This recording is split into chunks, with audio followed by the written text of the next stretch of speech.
अस्सलाम वालेकुम बच्चों। आज हम इंग्लिश में 4.9 राइटिंग स्किल्स में माय क्लासरूम पर 5 to 7 सेंटेंसेस लिखेंगे। तो बच्चों, ये हमारी इंग्लिश की बाल भारती की बुक। आज का टॉपिक है 4.9 राइटिंग स्किल।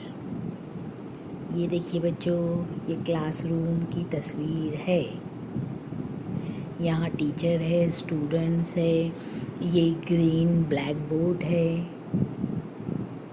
अब टॉपिक है हमारा write 5 to 7 sentences about your classroom. First note some points.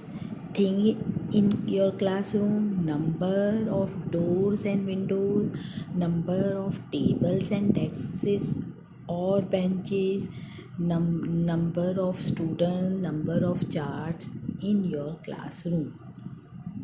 Of my classroom, there are one door and two windows in my classroom.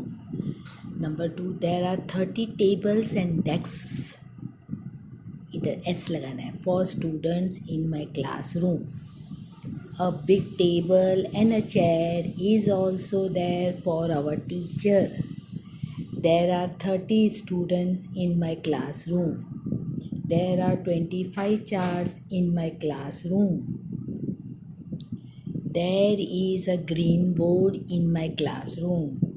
We always keep our classroom neat and clean.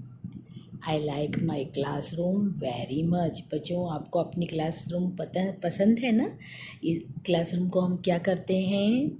हमेशा neat and clean रखते हैं और मुझे अपनी classroom जो है बहुत अच्छी लगती है। थैंक यू बच्चों।